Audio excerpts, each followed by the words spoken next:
Music gives a soul to the universe, wings to the mind, flight to the imagination, and life to everything. Those are the profound words of Plato, uttered way back when. Yet they still ring true today, especially here on B-Side, where music does, well, give life to everything. I'm your host, Sahr Ngaujah, and on this awesome episode, we feature the sweet solo stylings of Akie Bermiss. Keep it locked on B-Side.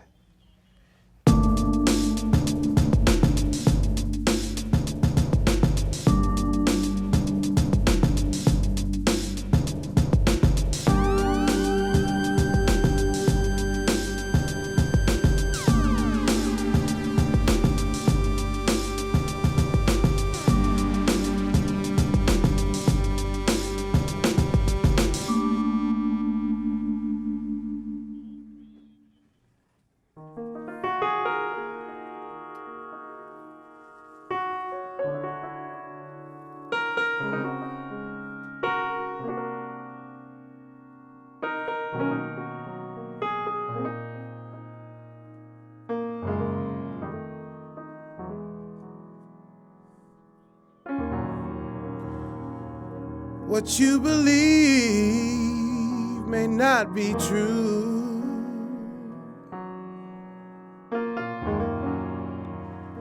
but you may die for it just the same.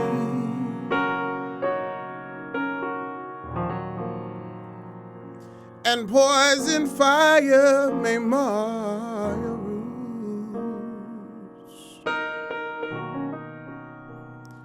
but heaven is many things,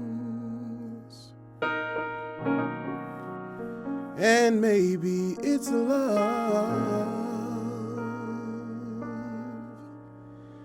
And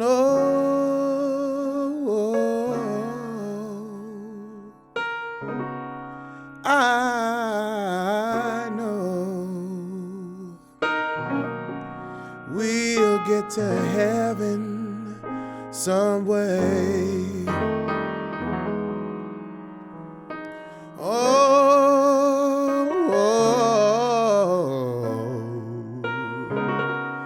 I know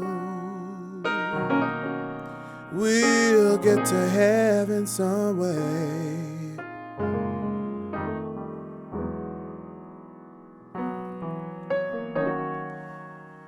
They called him an artist,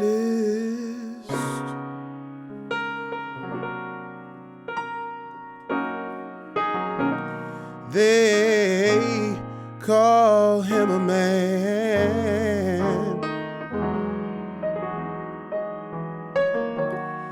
and clapping in the aisles as he's marching down.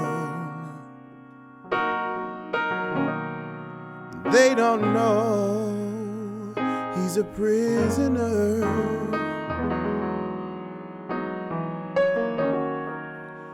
just pieces of a man. You could hold them in your hand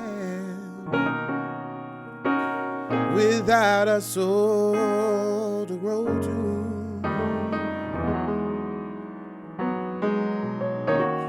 Oh, but he's not surprised when he looks inside that this is what we go through. And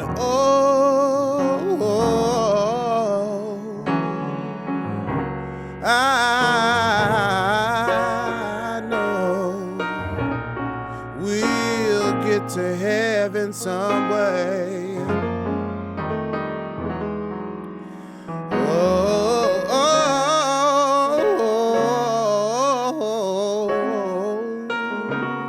I know we'll get to heaven some way.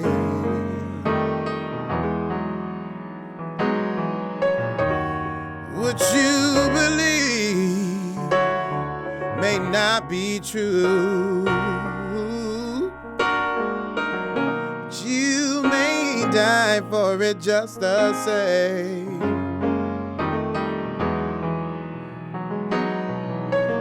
And poison fire may mar your roots, leave you begging for the rain.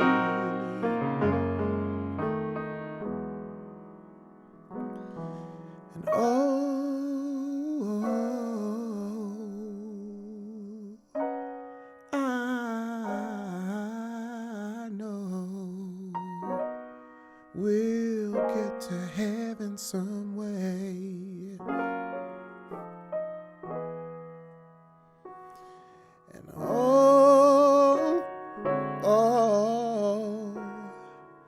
I know we'll get to heaven some way.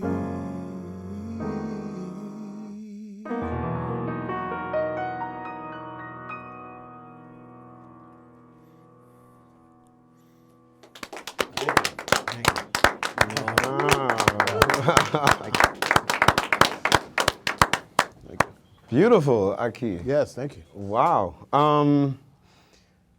Well, let's start with this. Maybe we can make assumptions about what the song's about, but I'd prefer not to. Okay. What is it? What is the song? Well, it's a little complicated. I wrote the song a while ago, maybe 12 years ago, when I was in college, and a friend of mine was doing this documentary about people of mixed race in America. So it wasn't necessarily like black and white, but it was like, for me, so I'm half African American, half Puerto Rican. So it was that kind of, that concept. And we were talking about which culture you identify with. If it's one all the time, or if it's both, if you feel in between, or like you have to shift. And so she wanted a piece at the end of this piece where she spoke to all these students, and we were all talking about how complicated and how difficult and how complex. And so I came up with this song like that, where it was just about sort of, no matter how complex, how weird and fraught our existence is, that there's a way for all of us to sort of achieve a peace with it. And so that was sort of where that came from. That the concept of heaven can either be literal heaven, which, you know, the way I was brought up is an actual place we're all trying to get to. But it can also be more of a figurative concept for you know, different people thinking of what heaven might mean to them. Wow, that's interesting. Yeah.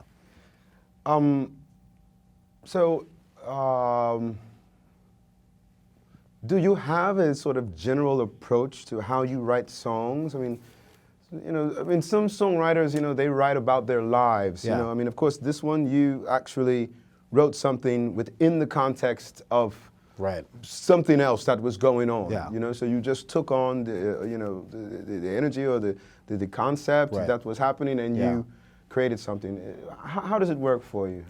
Well, I don't know if this is true for most songwriters. Mostly it doesn't work. Mostly nothing works. And then like 15% of the time, you get some process that does work. So either it's you're in an autobiographical space for a while, and so you want to write songs about yourself, and it's working. You're writing songs about yourself that translate to other people's experiences. Or you just come up with something creative. You go like, well, this would be an interesting tale, and you go with a song, that has that. And it kind of, sometimes you're telling a story about yourself, sometimes you're inhabiting a character that you've created, And I feel like mostly I'm unsuccessful when trying to write songs. Most of the songs that I write, I feel are not completed, or when they're completed, they're not good. But what you're trying to do is get to that 15% that you can do something with. Yeah.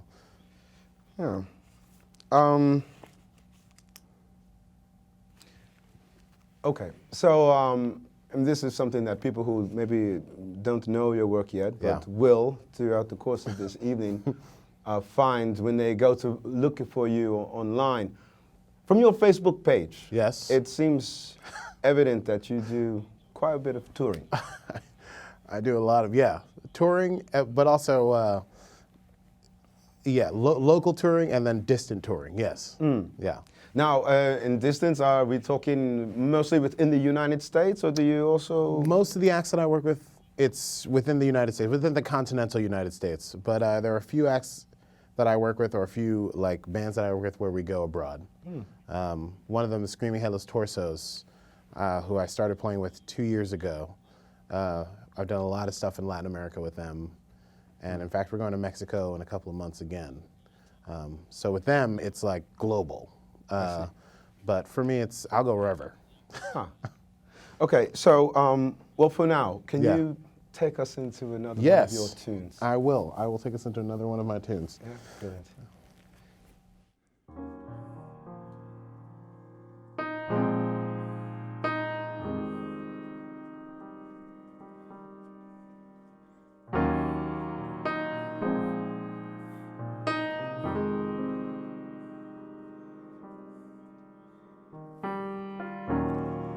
Heaven is a river, baby, let me show you.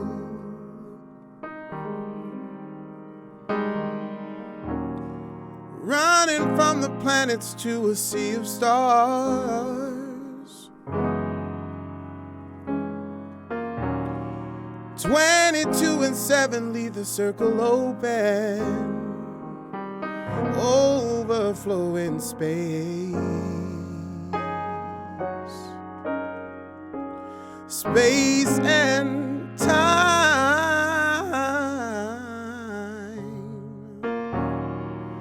Beauty is a mirror, baby, let me show you.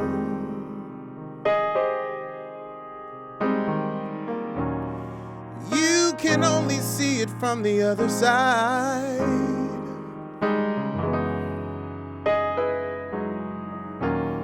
Through with the illusion, maybe I was broken. I was only lonely and I should have died.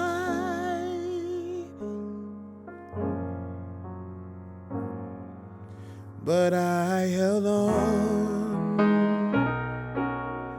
I held on. I held on. I held on. Hard to see what I'm searching for. Took my lumps, but I couldn't take much more. I held on.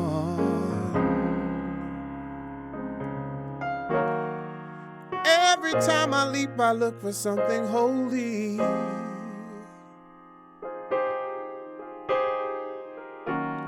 A shape to give the stretching shadows in my mind. And you were always out there just beyond the boundary, sailing through a wine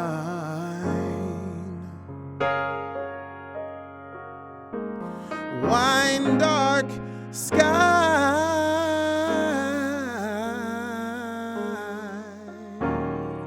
Never had a chance to let somebody know me.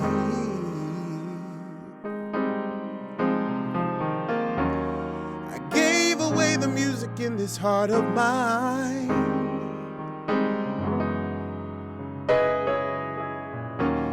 Always bitter, always angry, almost empty.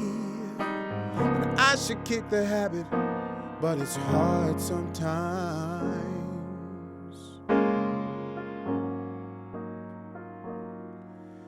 But I held on.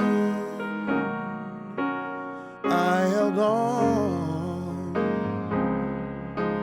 I held on. I held on.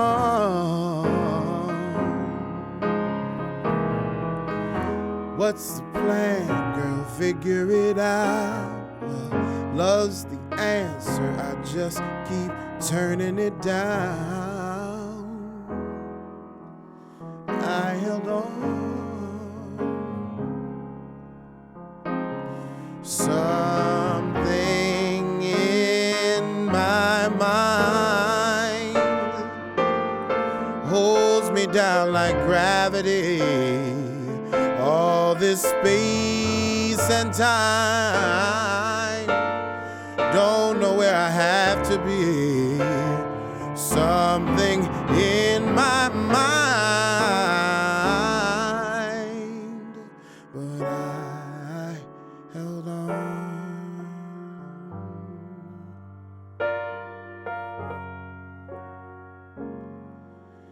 I held on.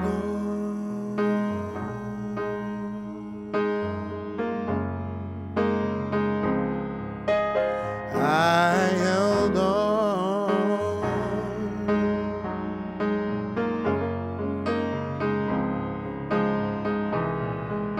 What's the plan, girl? Figure it out. Love's the answer, I just keep turning it.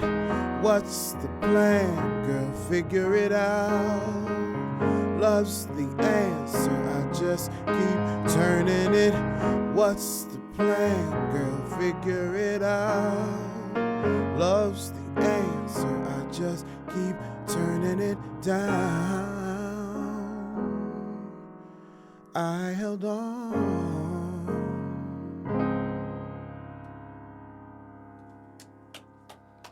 Thank you. Thank you. Yes. Thank you very much. Awesome. Akie Bermiss. Yes. Beautiful stuff. I have one more question, actually, Yes. about the songwriting before I get on to this next section. Please. When you were writing, I mean, there at least in these two songs that you've played, there is a bit of a dramatic arc, even in the composition. Yeah. When you're building the song, do you consciously look for that arc, or does it happen to reveal itself to you? How does that work for you? Oh, well, I grew. Do I look for it? I don't know that I look for it, but I know that when I've found it, it feels right. I like to tell a story.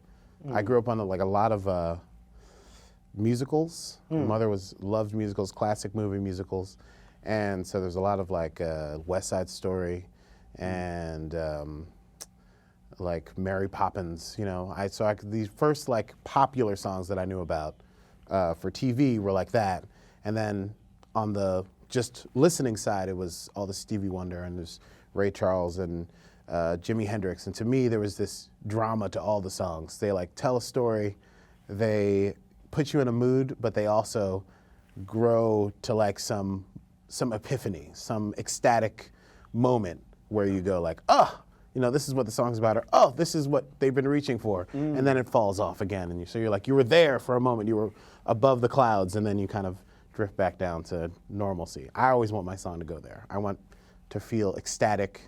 I want to feel like we build and build and build till we get to this moment where you're almost going to turn into energy, and then you go and Wow. that's what I'm going for. Yeah. So yes. That makes me hungry for some reason. Yeah. I think about a good meal, like a great dinner. Yeah, yeah. It just goes. So, when did you know that you were a musician? Or when did you start playing music? I don't know if those things go hand in hand. Well, I was very late to becoming a musician. I grew up. My whole family was musical, and we went to church, and so we sang in church. And I took a lot of my cues from my mother, who was from a family from South Carolina. So we knew all these church songs. She knew them inside out. She never had to look in a hymnal. She knew all verse 1, verse 4, Wow. 8, 12. Yeah. So I would stand next to her, and she also would sing the alto parts. She was an alto. She trained as an alto in the church choir. So all these melodies I didn't really know for a long time. I knew all the harmony parts. Wow. And so my whole family sang. We used to sing in harmony and stuff like that. But I never thought that I'd be a musician. I just liked music. We all love music in the family. And everyone else in my family has gone on to do sort of these technical careers. My oldest brother is an engineer. My other brother is an econ professor. My younger sister's a psychologist, And when I was young, I thought I was going to go into computer science. I had computers, and I was building them and making things, and I made video games and all this stuff, Very into that. Science fiction was my my drug of choice, and you know, all that. There was music, but I never really got into it. And I went to not far from here, Brooklyn Technical High School, for computer science. Wow. In Brooklyn Tech, in that school where I was finally like, I'm going to study this science, I just went astray. I don't know what happened. I got into the chamber chorus, and I started doing the musicals, and I started singing on stage, and I started fiddling with the piano, and somewhere down the line, when it came time to apply for college, I was like, computers. It was over. It was like this thing that had been going on for years suddenly was gone, and then music was just consuming everything, consumed all the passion I had for these other things. And so, and it continues to do that in the best way. Yeah. Brilliant. So slowly it began. I can also say that for me, socially, I don't know, so I was a big nerd in elementary school, junior high school, beginning of high school. So I didn't have any great social skills. But it started becoming much easier to make friends and talk to women when I became a musician. I started to sing. Suddenly they wanted to talk to me first. So I didn't have to go, hi, my name is Akie, and I love computers. Awkward introduction. Suddenly they go, oh, hey, what's your name? And I go, oh, well. So that was also a huge part of it, I have to say, yeah. Hormones also. So. Well, can you help the hormones of our viewers? I can. Let's hear some more. Man who has found his passion. I found my passion, and it found me. So I'm going to sing another one of these. The last song was part of a song cycle called the Alien Love Songs, which is a grouping of songs that tells the story of an alien who crash lands on Earth and falls in love with a human, and their distraught relationship. So that last one was one from there, and this one is also from there. Oh. This one is called Before You Go.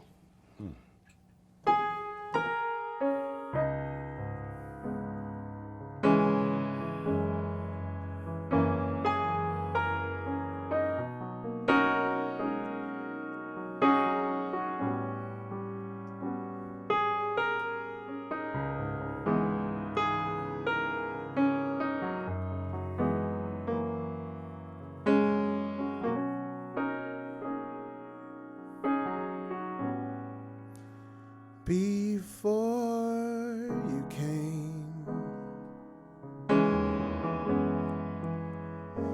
I was the same.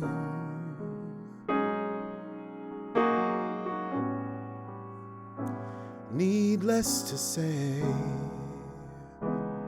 I had my way, and I lost it too.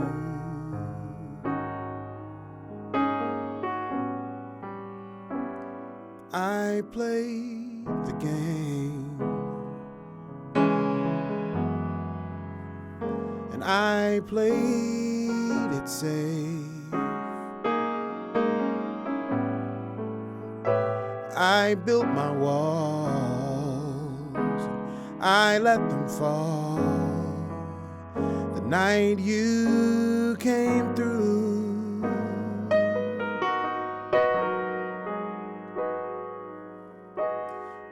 But if I told you I want to stay, take me up in your spaceship, we'll both sail away. Don't know your mother, I don't know your name, but you are mine. Before you go,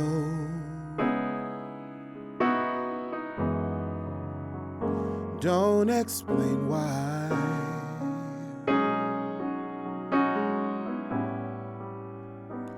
Say that you're glad to, say that you have to, tell me a lie. But I think you know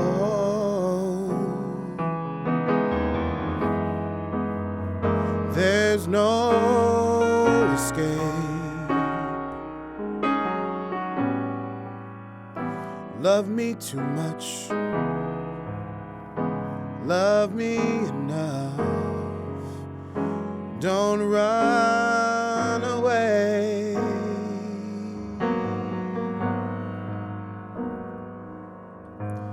You're different from me. Sometimes I get confused, but hold on to me as I hold on to you.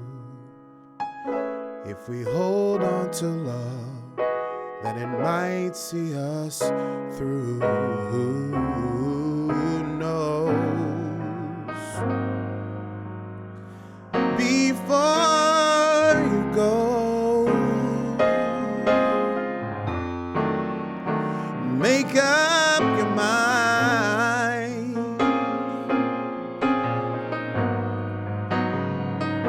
Are you running from what you see up ahead, or running from what you think you left behind?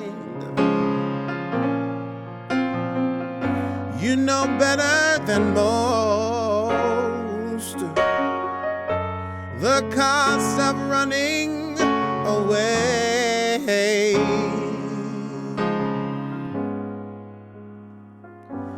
Before you go,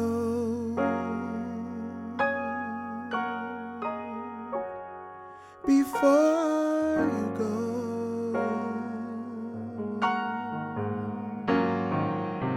make up your mind.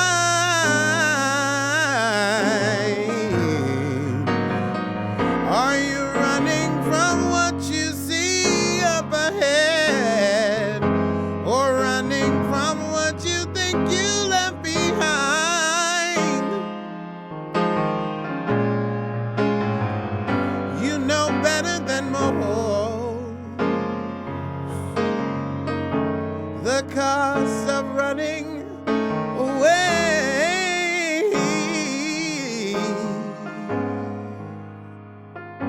Before you go,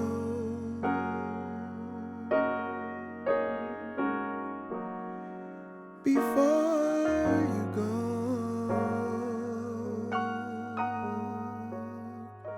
before you go,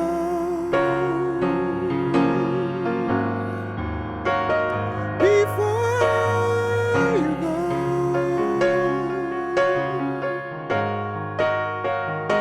before you go.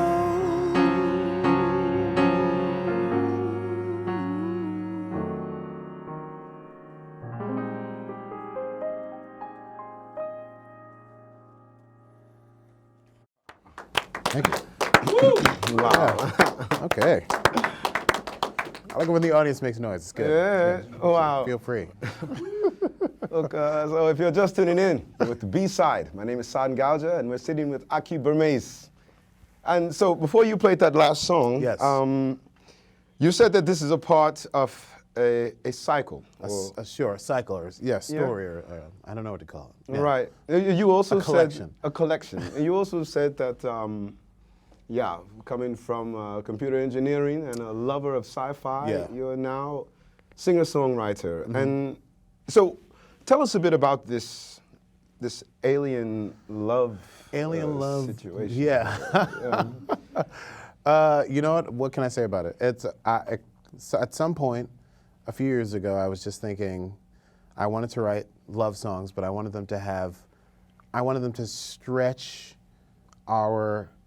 what we find believable, right? Because I think when you're really dealing with love as a possibility, or something that you are in, or something that you could fall out of, it's this extreme thing that requires you to, it challenges what the levels of sanity, what's sane to do.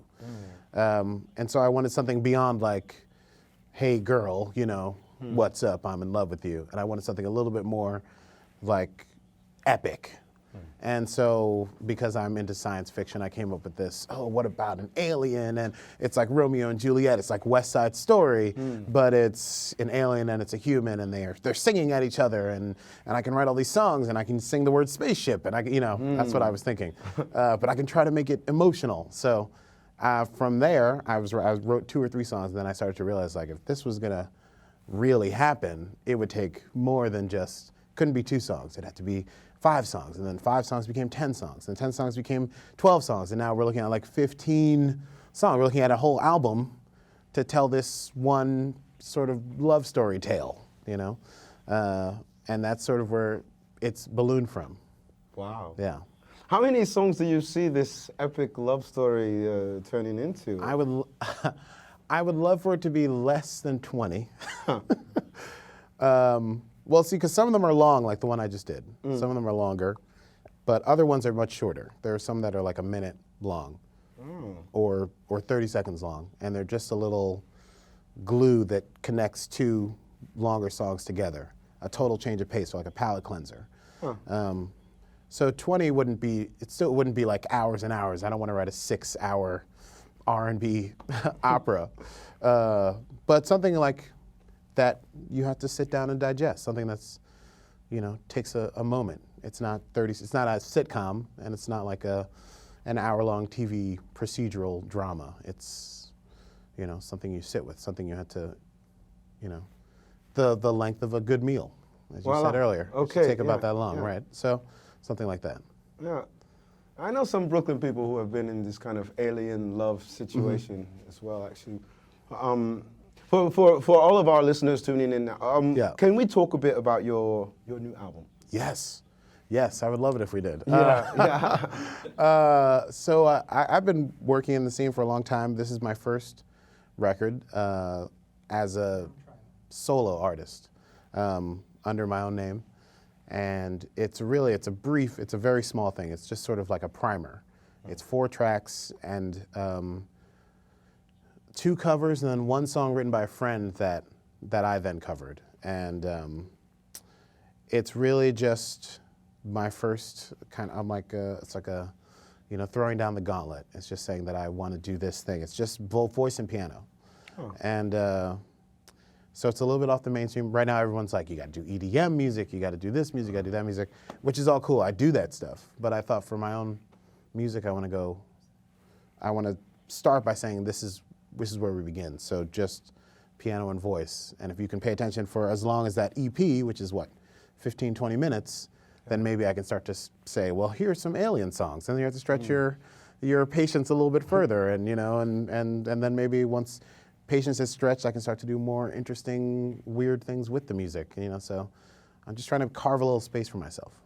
Yeah. Well, what's the name of this album? It's just called Akie.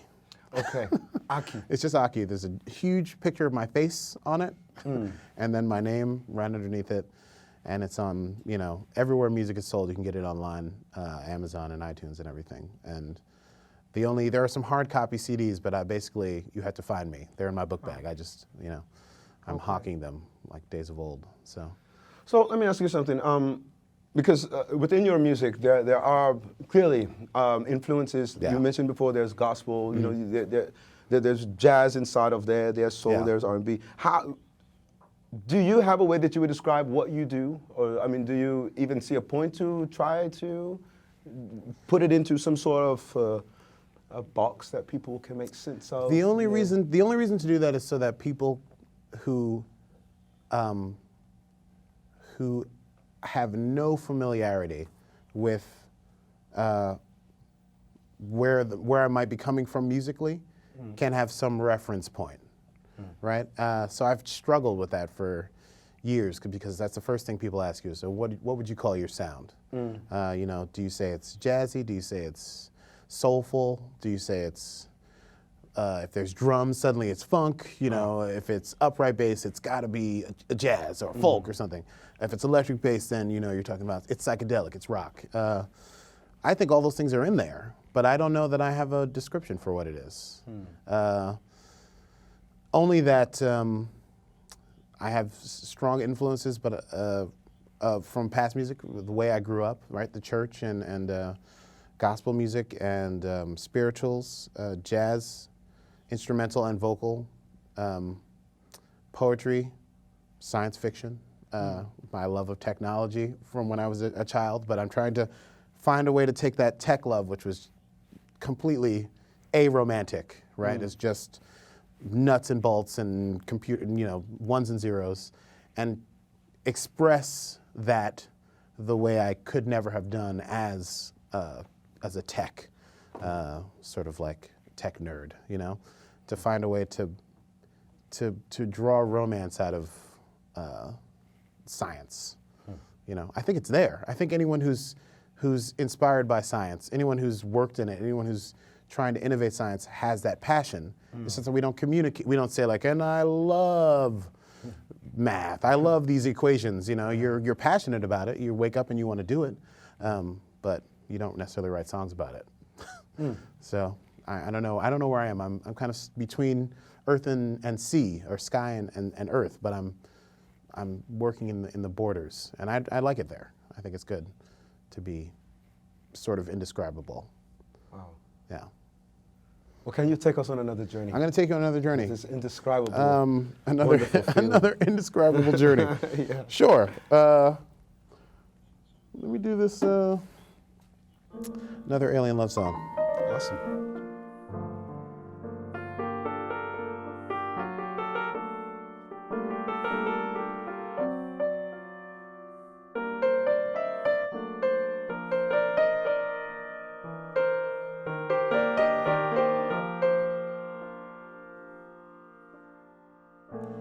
First night that you called, well, I was unresolved. I knew enough to know to let you be.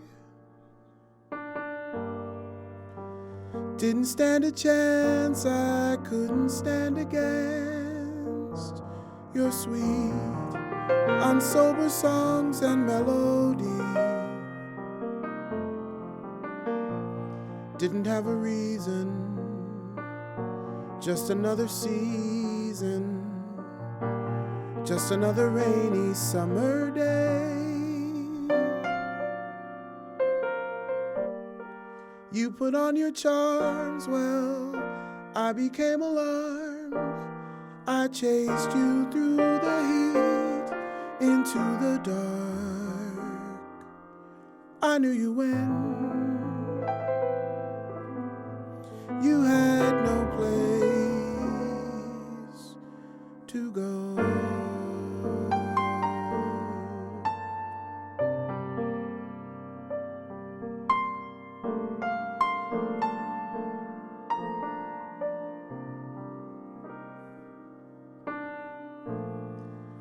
Now I'm awful sorry. Love was on safari. I was just a beast she knew too well. It was always worship. Some things they are worse than sweet, forgotten secret fairy tales. There's nothing here. There's no one left to say.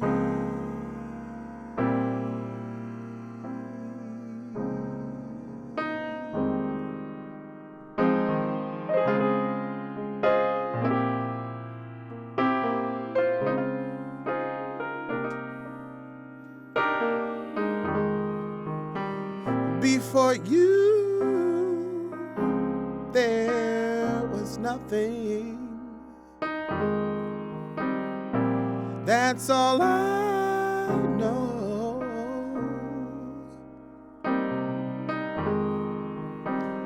And space was my coffin.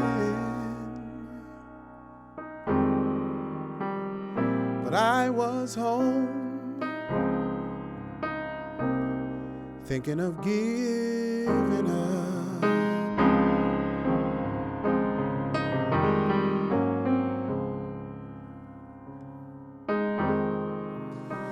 Before you, there was no one. Of that I'm sure.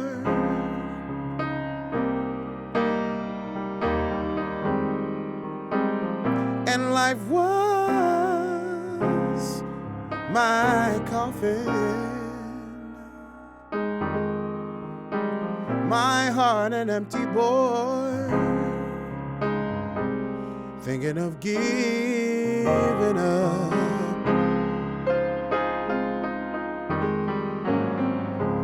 Just when I'd had enough.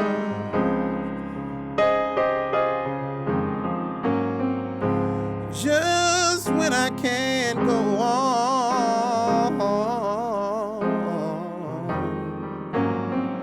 Just when I'd had enough.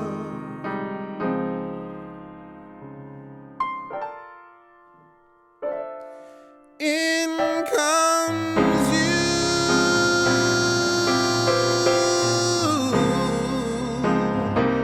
In comes you.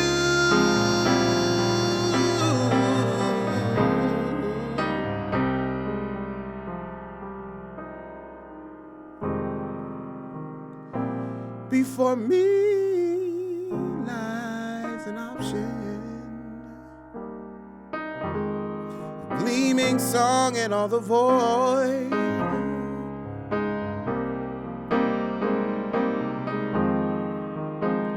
And life was my coffin. Then I found joy,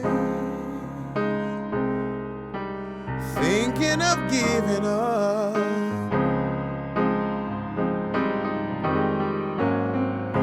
Just when I'd had enough.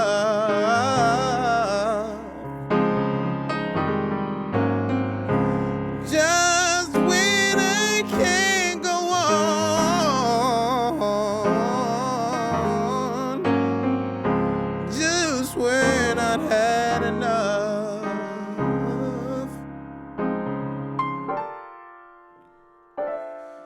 In comes you.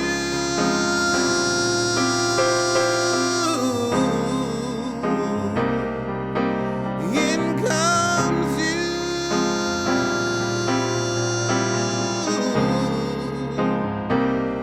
In comes you.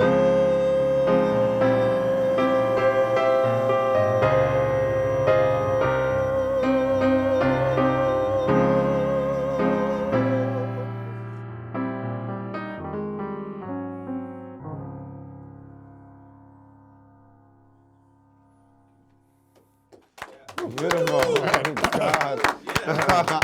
Oh, God. Wow. I'm remembering my Octavia Butler Oh, you are? and Frank Great. Herbert right now. Yes. Man. Per the amount of time that we have left, I mean, Yeah. I definitely have, many more questions I'd like to ask, Sure. but I'm imagining if I could hear through the screen right now, the people in Brooklyn probably want to hear one more song. Okay. I think we should, what do you guys think? Yeah, you want more? More? More? Yeah? All right. I think I hear them. That's, I think I can hear them also. Okay, Brooklyn has spoken. You have Yes. something for us? I do. I'm going to finish with, it's not an alien love song, but it's a song that a friend of mine wrote that I heard him sing it once in concert and I knew that I was going to steal it. I immediately knew I was going to steal the song. And thankfully he was like, great, go for it. And so it's actually on the record that's out now. And it's called Love You Too Hard, and I just thought it was like, that's the song you want to write. This is the one that gets you where you're above the clouds for a second, and you go, I get it. And then you kind of sink back down into your everyday. So this is Love You Too Hard by Adam Shank. Cheers.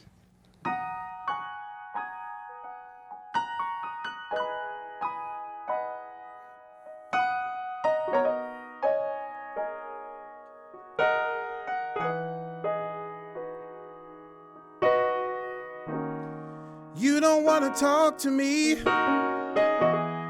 You don't want to say nothing sweet. You don't want to give me any reason to believe that you're feeling anything for me. Baby, don't you care for me? Honey, don't you open up and tell me any secrets about love. 'cause I really wanna see if you're who I've always dreamed. And if you had some sense, you'd turn around and walk away. 'Cause I'ma love you too hard, I'ma love you too soon. I'ma make you do things that you don't wanna do. I'ma tell you too much,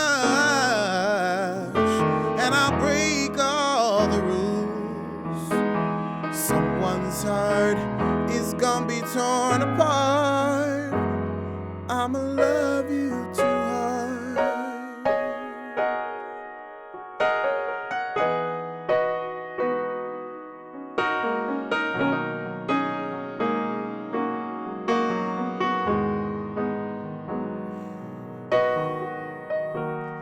Took me by surprise last night, looking so deep in my eyes, feeling like I'm falling out of orbit and I can't control this. You don't even know what you are getting yourself into. You shouldn't let me feel special. Don't make me feel special, no, no, no. 'Cause I really wanna see if you're who I've always dreamed. And if you had some sense, you'd turn around and walk away. 'Cause I'ma love you too hard, I'ma love you too soon. I'ma make you do things that you don't wanna do. I'ma tell you too much, and I'll break all the rules. Someone's heart is gonna be torn apart. I'ma love you. Shouldn't ask for this, shouldn't want this. You should walk away. Giving you 3 seconds, you should walk away. I'm telling you, if you spend one more minute, someone is bound to fall. So why try at all? 'Cause I'ma love you too hard, I'ma love you too soon. Make you do things that you don't wanna do. I'ma tell you too much, and I'll break all the rules. Someone's heart is gonna be torn apart. Oh, someone's heart is gonna be torn apart. Yeah, I love you too hard. Baby, I love you too soon. Love you too soon. Oh, I'll make you do things that you don't wanna do. Oh, someone's heart is gonna be torn apart. Oh, someone's heart's gonna be torn apart. Oh, someone's heart is gonna be torn apart. I'ma love you too hard.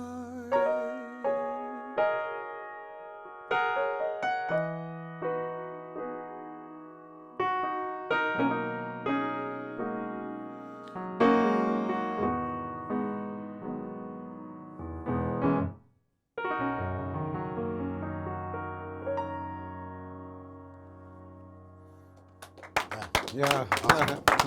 Beautiful. Great. Wow. Okay. Well. Well, as you were saying, this song came out of an association you have Yes. with an Yeah. artist, and Okay, Brooklyn right now is teeming with creative energy. It is, yes. Yeah, art, music, culture, there's a lot happening here. People are moving here in droves, it seems. Would you consider what's going on in Brooklyn right now a type of renaissance, musically speaking in particular? That's complicated.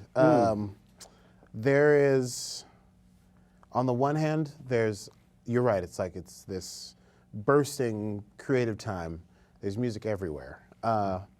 And there's art everywhere, and you can't like walk 5 steps without finding someone who's doing something. It's an alien, and it's visual, or it's musical, or you know. But at the same time, there's this. It's such a rapid influx of new people coming to Brooklyn, and such a rapid like pushing out of people who've lived here for years and years and years, that I feel like we're sort of like running on fumes. In order for like a renaissance to be happening, it can't just be art outside of, it has to have a cultural context, you know what I mean? There has to be a neighborhood, there has to be a family, there has to be a community. And right now it's so new, everything's so brand new that it doesn't have that feeling of like coming from the roots up to be some kind of new fruit. So there's elements of renaissance to it, but at the same time there's elements of like overgrowth, right? And I think the dilemma for modern artists now is trying to. So I'm from Brooklyn, so I don't have to like worry that I've jumped in here. But for a lot of artists that I do work with who have moved here, and even to some extent myself, we're trying to do art that yes is new, yes appeals to the generation, the times that are happening now, but it's still connected to what Brooklyn was and what Brooklyn currently is, and with some idea of what we'd like it to be, right? So that it's not simply about me and what I want to do wherever I come from, but also about what I'm trying to do within the culture as a whole, right? Because all art is a document that a culture is leaving behind. Whether the artist may, you know, obviously I feel like these are songs about me. I feel sad. I'm in love, you know, I'm angry. So I write the song, but I'm sad, I'm love, I'm angry within the life that I'm leading, within the culture that I live in, you know, and so I want to make sure that I'm reflecting that. So it's a renaissance, but it's a complicated, it's a complicated, I don't know how to describe it. It's a renaissance with consequences. So you have to be very careful about what you're doing. If you could, briefly, we're almost out of time here. Sure. I don't know if this is an easy question to answer or not, but I'll try to answer it easily. Being that you grew up in Brooklyn, Yeah. if you had a thought or two to offer those watching right now or who will watch later who have just come into Brooklyn, and or those who have been here for a while and are dealing with this strange gentrification process that's going on. Yeah. What would you? I think you would do it this. I think if you were conscious of it, because it's not going abroad, we don't think of it the same way. If I were to go to another country where they spoke a different language, and say I'm an artist, show up and say I'm a musician, I'd like to write songs here, I couldn't just show up and start playing my music, right? I mean, I'd have to learn the language, I'd have to learn the customs, I'd have to learn the culture, I'd have to speak to the elders, I'd have to see what the kids are doing, I'd have to be in tune with that community before I could really call myself an artist within the community. Otherwise, I'm sort of like making art on top of them, right? And I think it's the same thing with moving to any new city, any new place, and certainly with Brooklyn. When you get here, you have to expel some of your artistic energy, maybe the most part of it, early on, with integrating with the community, learning about other artists who came from Brooklyn. What's the history of art here? What's the history of literature or music or hip hop? I mean, if you are not connected to that, if you don't know about Brooklyn hip hop from the 80s and 90s, how can you be here now and say that you're making Brooklyn music? The only thing that upsets me is when people say, this is Brooklyn, whatever, Brooklyn soul, Brooklyn punk, Brooklyn indie, but it's not necessarily at all connected to anything that was Brooklyn before it. It's like it's just a location. Like if I moved to Trenton, I could call myself Trenton soul. Or if I moved to, like I'm sure you could do that, but I think you need to even as a transplant, moving into a place, you want to live there for a while. You want to get to know the people. You want to hear what's already been going on. So maybe you're seeking out art that's already there, or the artists who have been there for a while. And not saying that you have to do what they're doing, but just as an artist, soak that in and let that inform whatever art you were planning on making. I mean, I think that's how we would do it if we went anywhere else. If you went to India and were like, I'm gonna learn Indian music, but I play rock guitar, I'm gonna learn everything I can about Indian music, and then let that inform the music that I make, right? And it should be the same thing here. This is a rich history and culture here in Brooklyn. Rich, complicated, not always simple or good, sometimes devastating, and appreciating all of that before you start to say, like, I'm gonna make music as a Brooklynite, I think is important. Well, you heard it here. You heard it here first, folks. Akie Bermiss, thank you so much for your time. Thank you. Thank you for your music. Yeah, I Thank you apologize for your lecturing thoughts. at the end. No, well, I think it's quite timely. Okay. It's spot on. Yeah. Very eloquently Thank you. stated. So, ladies and gentlemen, this is B-Side. That was incredible. Mr. Akie came with it, and then some. I can't wait to grab his new CD, put on my headphones, jump on my bike, and blast it loudly while I travel intergalactically. So tune in next week when we get loaded with Hollis Brown. You can connect with us on Instagram, Facebook, and Twitter at BK Indie Media. Also hashtag BSideBK. For more information on me and my band, Chop and Quench, you can follow me at Drunken Dragon Sound. And check us out at the Knitting Factory every Monday starting on April 14. You can get info at bk.knittingfactory.com. I'm your host, Sahr Ngaujah, and once again, you're tuned into the B-Side. Peace and love, Brooklyn. Thanks, Akie.